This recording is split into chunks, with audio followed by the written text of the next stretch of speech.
Hi, I'm Liam, this is Book of Films, and the following is a message to Angela Kang, who, as of last night, was appointed the showrunner for The Walking Dead Season 9 following Scott Kimball's departure or ascendance to kind of king of the franchise. No one really knows at the moment, but I was previously going to make a video called Everything Wrong with The Walking Dead, but I think let's go on a more positive spin, and I'm going to give a few tips and pointers to Angela Kang because to anyone that personally knows me, The Walking Dead is my favourite franchise of all time. So it's something that I care about deeply, and it's something that I feel the quality has gone downhill in the recent 2 seasons, and I'd like to fix that, and I think it's still fixable. So a few basic things I'm going to point out first is don't be afraid to film outside of Atlanta. The Walking Dead is notorious for not leaving Georgia just because they receive a pretty big tax benefit. I don't really know how it works. There's a big tax benefit, there's a big money grant that goes straight to AMC, but if anybody notices too closely, you'll see that they use the same highways, the same forest, the same train tracks every time, and I think that's just lazy writing. So I really think they need to spread their wings and at least film some Washington DC. That's the city they're supposed to be in, so at least film a little bit of it because people can tell when they see something over and over again. Second, small one, change the opening credits. Gimple's had a weird thing where as soon as he came in, the credits stopped changing, and sometimes they change when we had new characters, or for this season, we've only had one change, which is where Michonne changed from something to a shot of her sword, but you think you'd rehaul it every season, or you just keep it the same, not halfway through. And another small one is just get new cameras. Filming on what I believe is 16mm film is, I guess, part of the post-apocalyptic setting. It's grainy, but since we've had that since season 1, it still looks like you're filming on a camera from 2010. And if you look at Fear the Walking Dead, it films digitally, and that show looks a lot nicer. So maybe the big time jump change, we can also change the cameras. Now, to me, the most important factor in The Walking Dead, and the reason the show has gone downhill so badly, is the lack of focus on what I call the group or the family. And I'm pretty sure if you've watched the show, you've heard people talk about the group more than you can name, and especially in seasons like season 2, it was Dale's favourite buzzword. He would say the group every 3 words or something. But ever since splitting the characters in season 7 and killing 2 fan favourites in Glenn and Abraham at the same time, I really feel like we've lost that dynamic, and I feel like people cared about these characters because they cared for each other, and I don't really think they care for each other anymore. I think when you look at characters like, so Carol and Rick hadn't seen each other since season 6 episode 14 when she disappeared. She spends the entire of season 7 in a cabin, and when they're finally reunited in the season 7 finale, you don't hear them talk to each other. And then season 8 episode 100 comes along and you don't see them talk to each other again.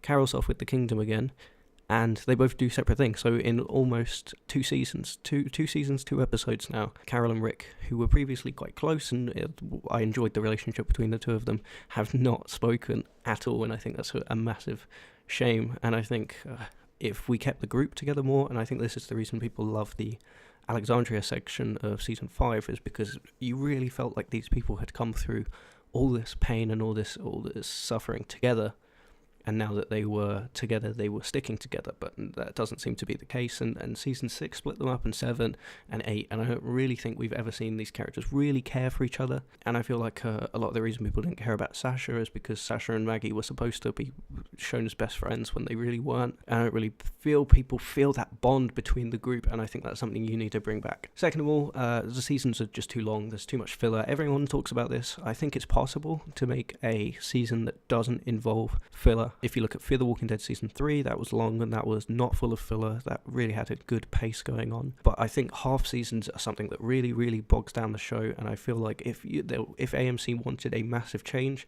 they'd shorten the seasons. To me, 10 or 12 episodes would be fine, and get rid of that half-season break, because by doing that, you have to force conflict into the middle, into episode 8 and episode 9. So you have big episodes 1, 8, 9, and 16, and the rest is just trash.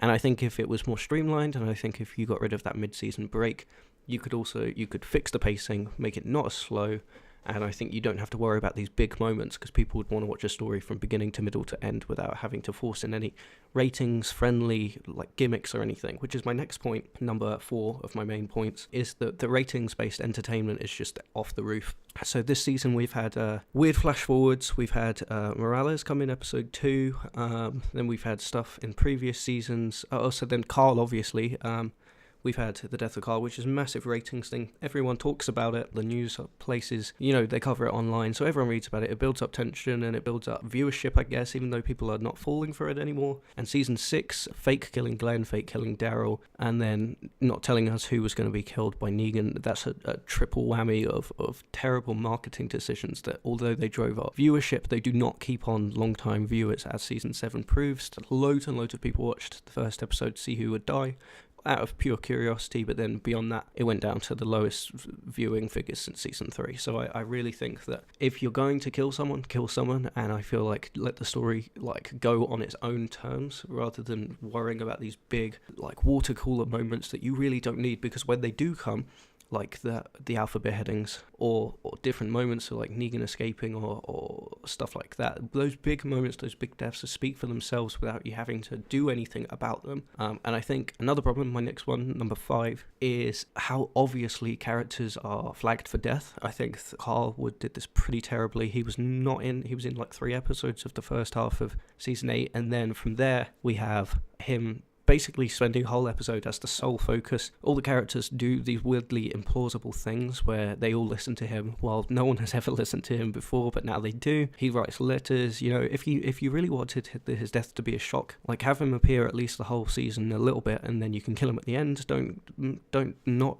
have him appear at all and then give him one big episode, because as soon as a character gets a focus, like someone like Olivia starts turning up more in the episodes even though she's just an extra, or like the hilltop guy Neil that got killed, he suddenly is sitting in the same car as Jesus and Maggie.